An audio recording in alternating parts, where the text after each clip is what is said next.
Praise the Most High today, family. Praise the highest Yahuwah today. The Most High Elohim, Yahuwah Sabaoth.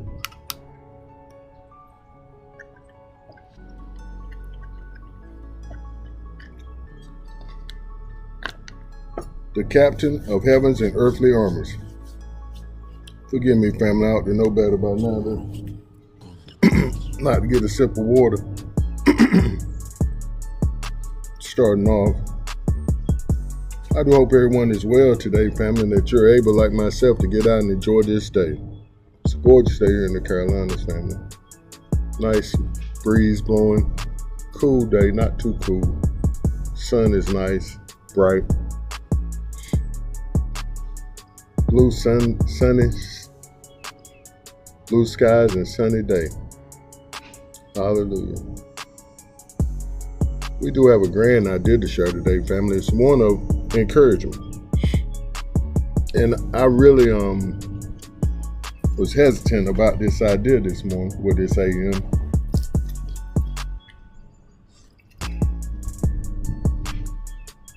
But of course I yield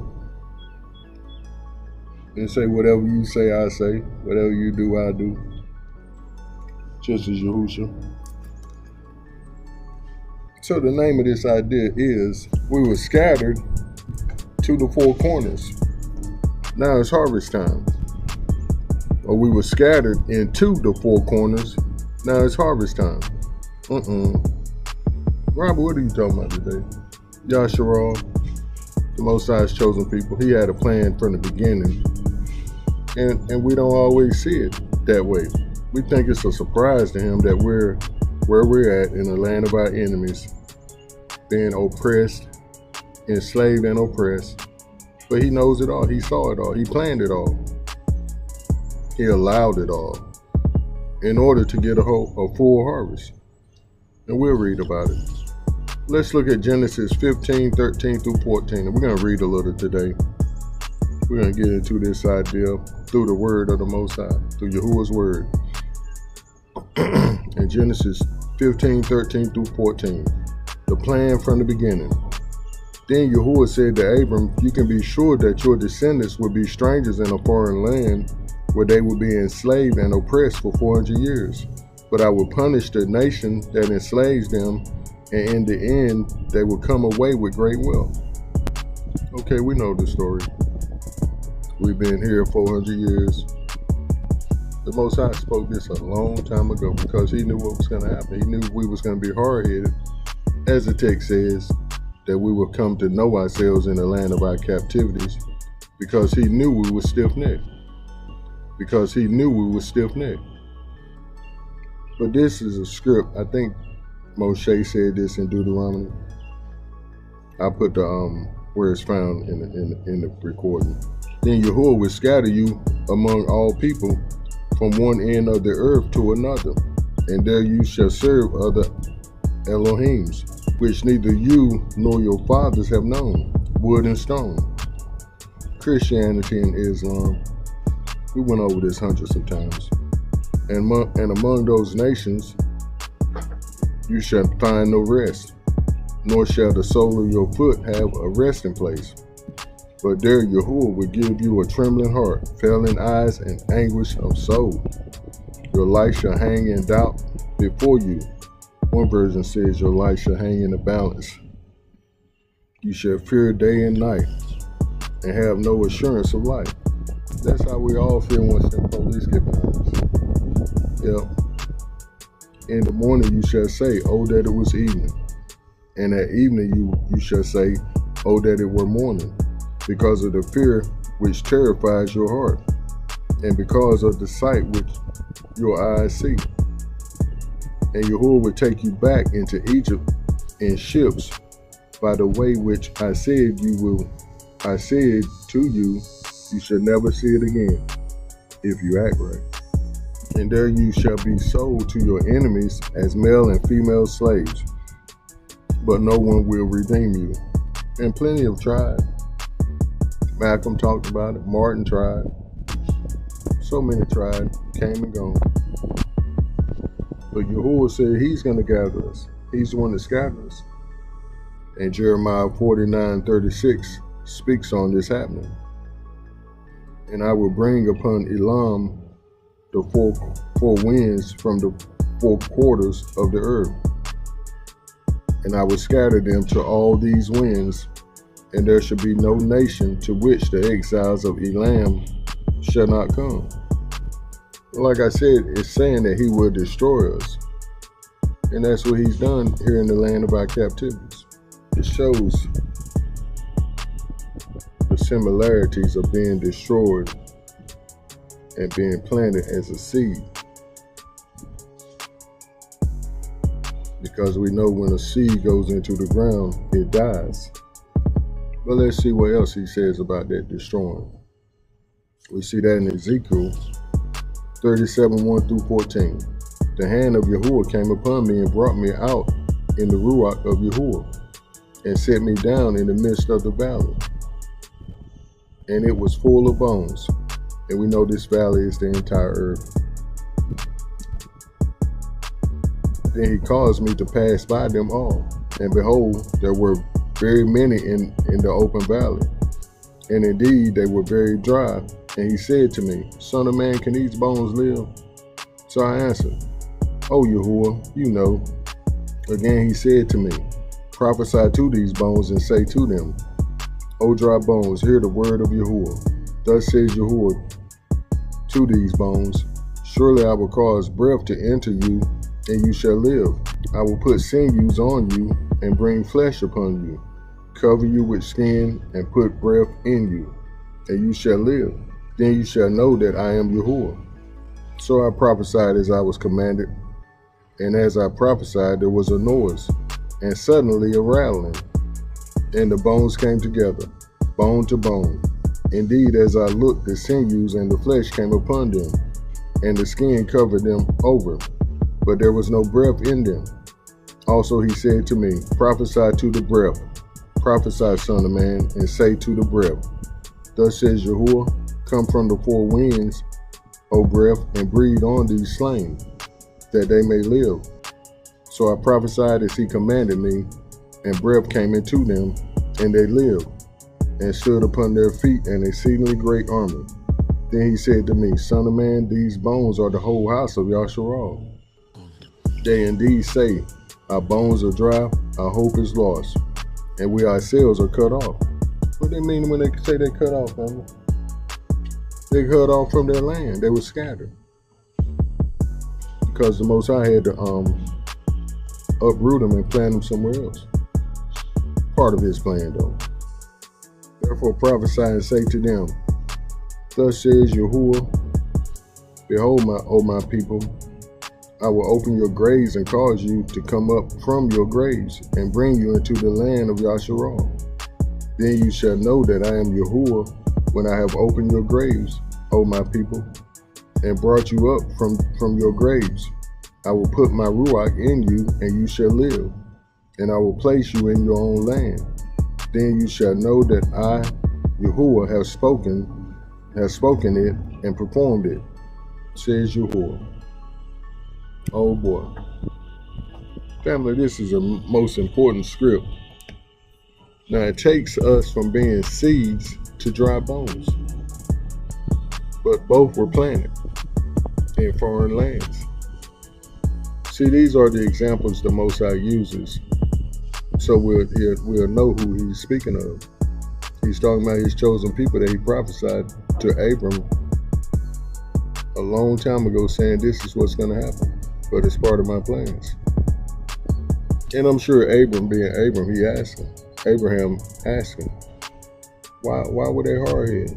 And why are you planting them in another land? See, the Most High is not going to reveal his story to everybody, but I can imagine, me being me, I'm nosy. Well, why would you send them into enslavement and being oppressed? And I'm sure he let Abe in on the secret, but now he's letting us all in. And the kingdom of Yahuwah is like a farmer,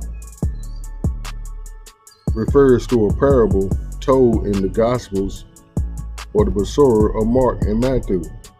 which illustrates the growth of Yahuwah's kingdom through a farmer's scattering seeds.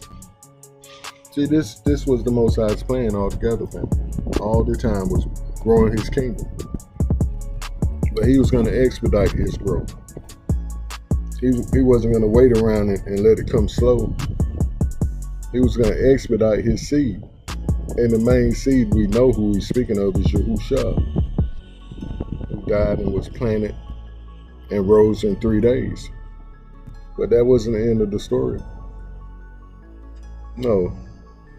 He sent the disciples out to start waking up the seeds that was scattered.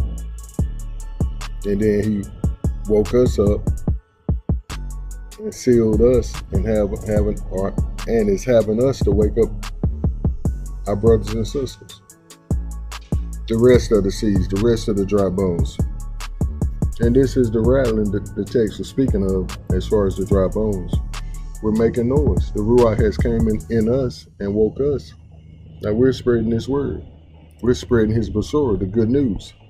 That you don't have to live like you're living. You can be part of the Most High's kingdom and come out with great wealth. And we're going to get to that. The parable highlights how Yahuwah's kingdom, though starting small, grows and matures through a process that is often unseen and beyond human understanding.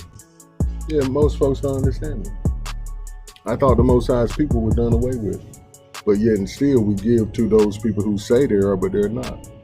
We still send buku amounts of money to them. But when we mention that we're the Most High's chosen people, the people are done away with. They're totally destroyed. Yeah, we were totally destroyed as the text says we will be. But that's why he had to come back and rebirth us. To have them dry bones come awaken, to be awoken, to become awakened.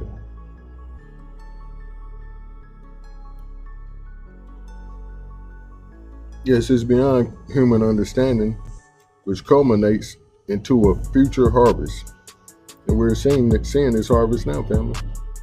And just as he spoke to Ezekiel, he's carrying us back into our land. He's gathering up his harvest, which is his people. And we see there in Mark 4:26-29, the parable of the growing seed. And he said, the kingdom of Yahuwah is as if a man should scatter seed on the ground, and should sleep by night and rise by day, and the seed should sprout and grow. He himself does not know how, for the earth yields crops by itself. First the blade, then the head, after that the full grain in the head. But when the grain ripens, immediately he puts in the sickle, because the harvest has come. And that's what we're doing now. We're putting in the sickle. It's harvest time. And yes, we know we just did a recording about this, but the Most High, he put stuff on our hearts to remind us of what time it is continuously. And Matthew 13 speaks of the parable of the sower. On the same day, Yahushua went out of the house and sat by the sea, and great multitudes were gathered together to him. So he got into a boat and sat. And the whole multitude stood on the shore. Then he spoke many things to them in parables, saying, behold, a sower went out to sow. And as he sowed, some seed fell by the wayside, and the birds came and devoured them. Some fell on stony places where they did not have much earth, and they immediately sprang up because they had no depth of earth. But when the sun was up, they were scorched, and because they had no root, they withered away. And some fell up among thorns, and the thorns sprang up and choked them. But others fell on good ground and yielded a crop, some 100, some 60, some 30. He who has ears, let him hear. Yeah, we're to pay very close attention to this part here, because it speaks of the type of seed that's being sown. As we see here, all seeds don't grow up and mature. And that's a huge problem, because what the Most High is after is people that's willing to mature and grow and yield more seed and reap a harvest within themselves. Each one of us are to reap a harvest. See, that's what his plan was, family. Each individual is to be the example of the kingdom coming within themselves and be shown to those that he's called to reach, or she's called to reach. And they accept his example and want to follow suit. And then they go on to be the example or the planting of the Most High. And then they would grow. Then they would reap a harvest. It's repetition, family, over and over and over. See, that's how the growth happens. First it's small, but then it becomes massive. And where we're at now is Isaiah 11 and 12. He will raise up a signal for the nations and will assemble the banished of Yasharal and gather the dispersed of Yehuda from the four corners of the earth. Now the question is today, are you part of the harvest, or you're one of them seeds that fell over by the wayside?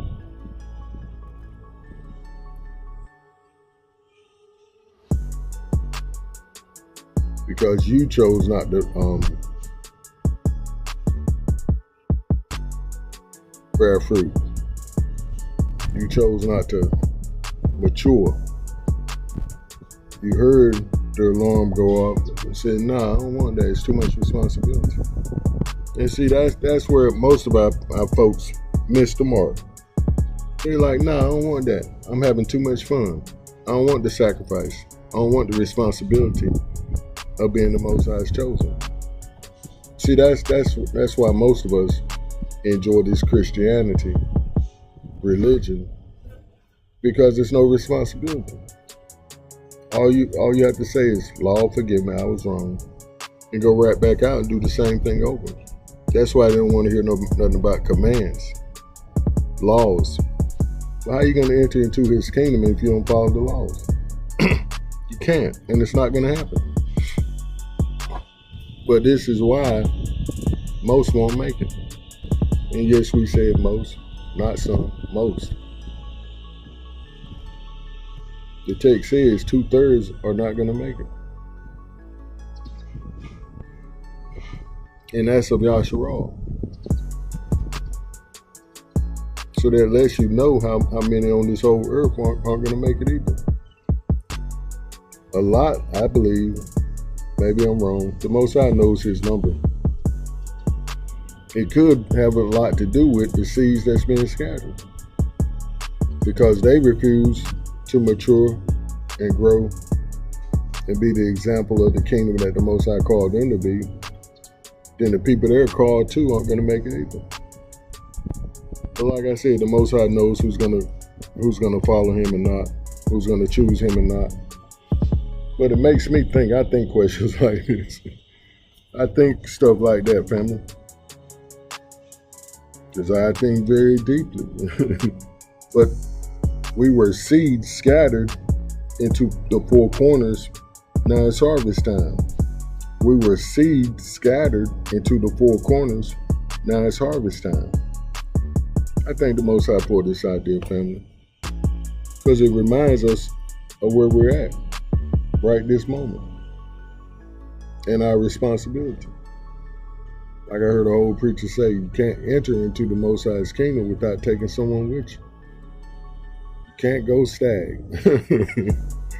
Hallelujah, family. That's going to be our time. Something for us to think about today. Do stay up, keep pushing forward in the right direction. Shalom. Hallelujah.